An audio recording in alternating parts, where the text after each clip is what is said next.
Guys দেখেন Dubai শারজার রাস্তায় এত পরিমাণে পানি জমেছে, দেখেন মেশিন দিয়ে পানি নামানোর প্রয়োজন হচ্ছে। আর কেউ বলতেও পারবে না যে এটা একটা রাস্তা, মনে হবে কোনো একটা নদী। এইরকম একটা অবস্থা হয়েছে পানি জমে।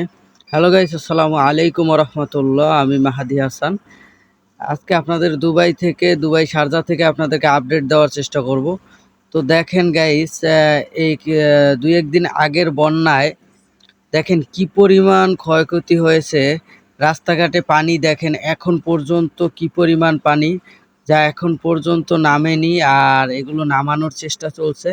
যেহেতু এটা মরুভূমির দেশ, সেহেতু আপনারা বুঝতেই পারছেন যে বাংলাদেশের মতো ওইরকম নদী নালা খাল বিল নেই। তো এই কারণে পানি কোনো পাশেই নামতে পারছে না। তো এই কারণে মেশিন দিয়ে পানি নামানোর প্রয়োজন হচ্ছে। আর দেখেন গাড়িগুলো, মনে হয় গাড়িগুলো নদীর মধ্যে দিয়ে চলছে, এরকম পরিমাণে পানি। আপনারা দেখেন, একটু না দেখলে বুঝতে পারবেন না। তো দেখেন এই গাড়িগুলোর অবস্থা দেখেন একবার, কত দামি দামি কার, সেগুলো চলার মতো কোনো পরিস্থিতি নেই। কারণ এখানে তো কম, দুবাই যে মূল সিটি, সেখানে আরও অনেক বেশি পানি। তো কোনো গাড়ি চলাচল করতে পারছে না এখন পর্যন্ত। আপনারা জানেন অনেক ফ্লাইট, 500 ফ্লাইট বাতিল করা হয়েছে। আর যেটা জানতে পেরেছি গাইস, গত ৭৬ বছরে নাকি এরকম মারাত্মক ঝড় হয়নি। মানে গত ৭৬ বছরে এরকম ঝড় এখনো দুবাইতে হয়নি। তো দেখেন আপনারা কি পরিমাণ পানি। আমাদের যেতে কষ্ট হচ্ছে পানির কারণে, যাতায়াতে প্রবলেম হচ্ছে। দেখেন, তো এইটা কিন্তু মূল সড়কের অবস্থাটা একবার একটু দেখেন আপনারা। আর অনেকেই নিউজে দেখেছেন, নানানভাবে দেখেছেন। তো আপনাদেরকে আজকে আমি প্র্যাকটিক্যালি দেখানোর চেষ্টা করছি। দেখেন কি পরিমাণ পানি, একটু দেখেন। মানে গাড়িগুলো মনে হচ্ছে অর্ধেক পানির নিচে, এরকম একটা অবস্থা। তো আমার লাইফে আমি দুবাইতে এরকম পরিমাণে পানি আমি কখনোই দেখি নাই দুবাইতে আসার পর থেকে। মানে আমার লাইফে দেখা সব থেকে ভয়াবহ ঝড় ছিল এটা দুবাইতে। তো দেখেন বাইক চলছে উপর দিয়ে, যেখান দিয়ে মানুষ হাঁটাচলা করে সেখান দিয়ে বাইক চলছে দেখেন। কারণ রোড দিয়ে চলার মতো কোনো পরিস্থিতি নাই।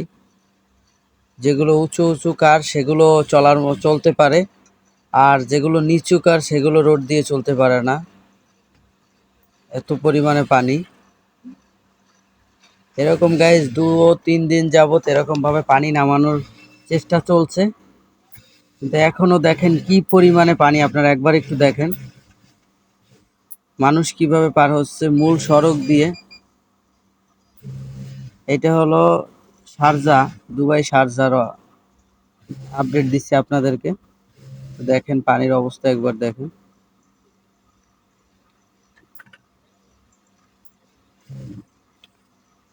মানে এটা না দেখলে বুঝতে পারবেন না।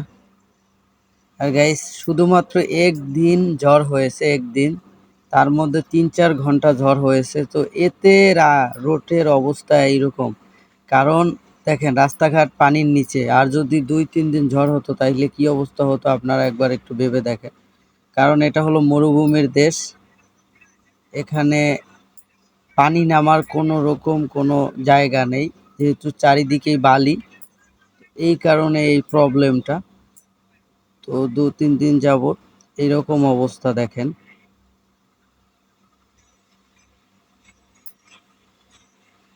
দেখেন এই গাড়িটার অবস্থা একবার একটু দেখেন।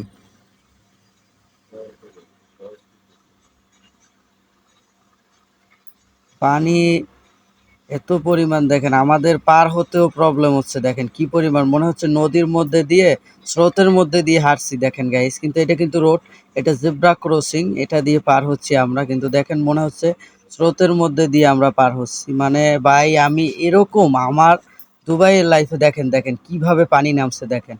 আমি কখনো দেখি নাই দুবাইয়ের লাইফে রোড ঘাটে এরকম পানি জমতে পারে।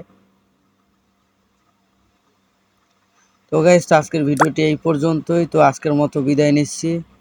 ভালো লাগলে ভিডিওটি অবশ্যই লাইক, কমেন্ট, শেয়ার, সাবস্ক্রাইব করে এবং কমেন্ট করে আপনার মূল্যবান মতামতগুলো কমেন্ট বক্সে জানিয়ে যাবেন।